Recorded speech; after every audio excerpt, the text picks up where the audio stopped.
Ji welcome students, this is BCOC 131 की class है। BCOC 133 business law की ये क्लास है। चलिए आइए इसको स्टार्ट करते हैं। अब मैं यहाँ पे अगर आपको स्क्रीन पे क्लियरली विजन हो रहा है वो तो ज़्यादा बेटर रहता। क्लियरली शो हो रहा है ना पिक्चर्स पे? जी। अब आप इसमें ऑब्जेक्टिव्स लिखे हुए हैं। इसको इस लॉ का ऑब्जेक्टिव्स क्या है, इसके एक्सप्लेन क्या है, मीनिंग क्या है, डिस्टिंग्विश क्या है कॉन्ट्रैक्ट की, या फिर एंड एग्रीमेंट क्या है, और क्लासीफाई करना उसको, या फिर डिस्टिंग्विश करना, और वाइड वाइडेबल इलीगल, और ये सब चीज़ें बताना। ठीक है। तो यहाँ पे अब मैं बताने वाला हूँ आपको एक तो लॉ का पर्पस, लॉ का ऑब्जेक्टिव, या किसी भी कहीं भी किसी भी लॉ का ऑब्जेक्टिव क्या होता है। वहाँ पे हम चीज़ों को अच्छे से सुचारित रूप से करने काम को अच्छे से कर सकें, ये हमारा मेन किसी भी लॉ का होता है। अगर हम बात करेंगे कि बिजनेस कर रहे हैं या कोई एग्रीमेंट कर रहे हैं, फिर कोई दो लोगों के बीच में कोई लेन देन कर रहे हैं, तो ये सारी चीज़ें किस पे डिपेंड करेंगी हमारे, ये सारी चीज़ें हमारे डिपेंड करेंगी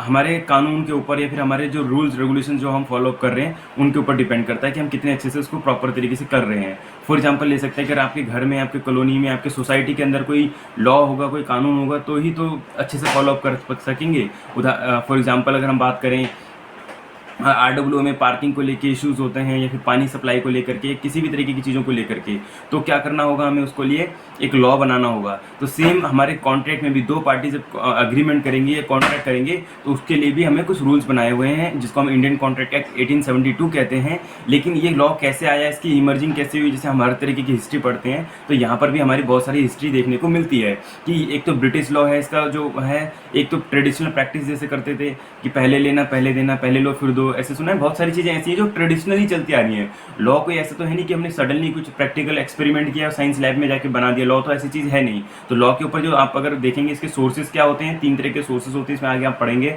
एक तो ब्रिटिश लॉ है हमारा, एक हमारा इंडियन लॉ है, कुछ ट्रेडिशनल एथिक्स या ट्रेडिशनल प्रैक्टिस जिसको हम बोलते हैं, कि जैसे टाइम दिया जाता है, जिसको हम ग्रेस पीरियड बोलते हैं, मेच्योरिटी डेट से ड्यू डेट से पहले। याद होगा आपको अगर आपने बिल ऑफ एक्सचेंज किया है, नेगोशिएबल इंस्ट्रूमेंट। अच्छा, ये इसमें है अभी आपका, जब हम शाम को पढ़ाएंगे कुछ टॉपिक, देखो अभी क्लियर हो जाएंगे, कुछ टॉपिक हम रात को 2-3 घंटे पढ़ेंगे, कुछ 2 घंटे यहाँ पे, तो काफ़ी सारे टॉपिक क्लियर हो जाएंगे। बट अभी क्या करना है हमने कि 2-3 टॉपिक को, सेल ऑफ गुड्स एक्ट और अपना पार्टनरशिप एक्ट और कॉन्ट्रैक्ट एक्ट, ये 2-3 चीज़ें अभी कवर करेंगे। अच्छा, कॉन्ट्रैक्ट एक्ट में जो स्पेशल कॉन्ट्रैक्ट एक्ट हैं, जैसे बेलमेंट, ग्रेचुटी और बेलमेंट प्लेज वाले कॉन्ट्रैक्ट वगैरह, ये सारी चीज़ स्पेशल जितनी भी चीज़ें हैं वो अभी हम कर लेंगे।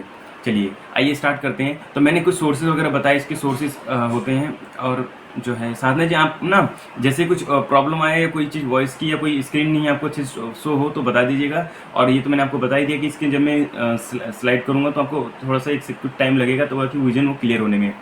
ठीक है जी। और बीच बीच में यस वगैरह भी कुछ बोलते रहिएगा। हाँ, ठीक है। चलिए अब हम स्टार्ट करते हैं इसको।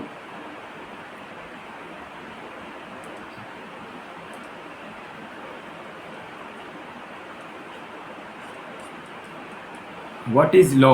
तो व्हाट इज़ लॉ मैंने बता ही दिया। लॉ क्या होता है, देखो लॉ के सिंपल भाषा में मैंने बता दिया कि कानून न्याय क्या होता है। तो रूल रेगुलेशन फॉलो नहीं करते, जैसे हम घरों में से सोसाइटी से पार्किंग को लेकर बताया, तो सारा लॉ उसी के अंदर आता है। लॉ का मतलब क्या होता है कि कोई नीड की जरूरत के ऊपर सोसाइटी के अंदर अगर हम रहते हैं तो कोई कानून वगैरह रूल रेगुलेशन से आया। ठीक है। अब मीनिंग सोर्सेज मतलब business law, meaning of sources का मतलब क्या होता है, मैंने बताया कानून आया कैसे। आपने सुना होगा ना कि भाई कानून आया तो आया कैसे। तो वो एक तो हम ट्रेडिशनल फॉलो करते हैं, जितने व्यापारी लोग थे भारत के अंदर जो व्यापारी करते थे वो उनके कुछ ट्रेडिशनल थे, तो उसको हमने कानून बना दिया है ना। कि जैसे आप बिजनेस के लिए सब्जी खरीदते हैं तो क्या करते हैं, पहले पैसे दे देते हैं या पैसे सामान लेते हैं पहले, है ना, या फिर तोल मोल भाव करके लेते हैं। तो आज तो कब से लेना शुरू किया, तो बहुत पहले से हमने इसको स्टार्ट किया था। इंग्लिश मर्केंटाइल लॉ, और ये हमारा इंग्लिश मर्केंटाइल लॉ का मतलब है जब हमारी ब्रिटिश गवर्नमेंट थी तो यहाँ पे उनके कुछ कानून वगैरह थे, तो वो भी हमारा सोर्स बने लॉ के। ठीक है। इंडियन स्टेट लॉ, यानी इंडिया में जो लॉ आए, अब इंडिया में लॉ कब आए होंगे, तो पहला तो 1872 कॉन्ट्रैक्ट हो गया, उसके बाद देश आज़ाद कब हुआ, उसके बाद के जितने कानून है, जैसे कंज्यूमर प्रोटेक्शन एक्ट, GST तो आपने सुनी लिया, इनकम टैक्स एक्ट, तो काफ़ी सारे एक्ट हैं जो देश की आज़ादी के बाद आए, तो उसको हम बोलेंगे इंडियन स्टेटस लॉ। और जुडिशियल डिसीजन होता है, सरकारी सुप्रीम कोर्ट कोई डिसीजन लिया है। तो सोर्सेस ऑफ लॉ में अगर आपको क्वेश्चन आता है तो आप तीन इंपॉर्टेंट चीज़ें जैसे बताया ना, मैं उसको रिपीट करूँगा तो समझिएगा इंपॉर्टेंट, बार बार मेरे को बोलना ना हो। अगर सोर्सेस ऑफ बिजनेस लॉ आए तो आपको 3 पॉइंट लिखने हैं कि English mercantile law, Indian states law और जुडिशरी डिसीजंस, ठीक है। और कस्टम ऑफ यूज इसलिए मैं बता रहा था, परंपरागत चीजें प्रैक्टिस करते जो चले आ रहे हैं, जैसे ग्रेस पीरियड के बारे में बात कर रहा था कि जैसे 30 तारीख को पैसा लेना था, लेकिन हमने उसके बाद भी 2-3 दिन एक्स्ट्रा हम मान के चलते हैं, वो बहुत पहले से चले आ रहा है, तो उसी को हमने लॉ बना दी कि 3 दिन के बाद ड्यू डेट के बाद मेच्योरिटी पीरियड मिलेगी, ठीक है। अब बात करते हैं लॉ ऑफ कॉन्ट्रैक्ट की। तो लॉ ऑफ कॉन्ट्रैक्ट क्या होता है? It's all about agreement and contract, ठीक है। जो हमारा पूरा लॉ है, agreement and Indian contract act 1872, ये सारा किसके ऊपर है बताएंगे? ये कुछ आप बता नहीं रहे हो, क्या नाम है साधना जी?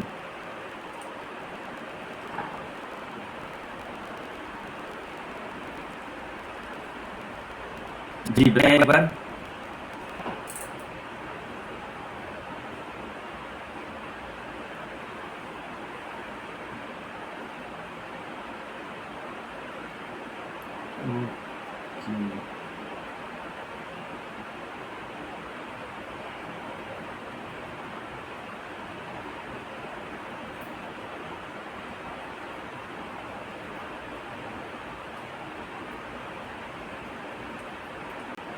ये हल्का सा कट रहा है ना, वो बताना था ना जी।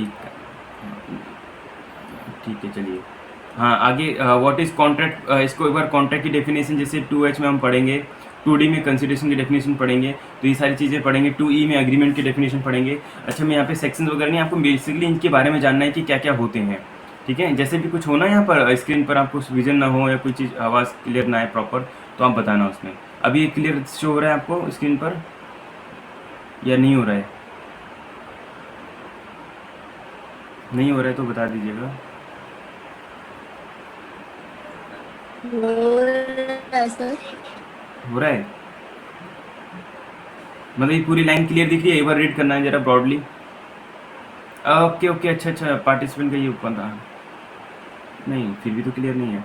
पूरी लाइन क्लियर है यहाँ पर देखना।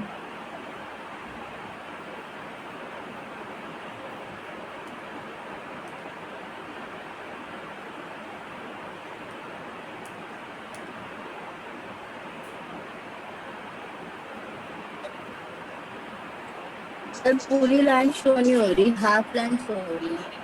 हाँ मीन्स कुछ पार्ट कट रहा है, ये बोलिए ना, ठीक बोला जी।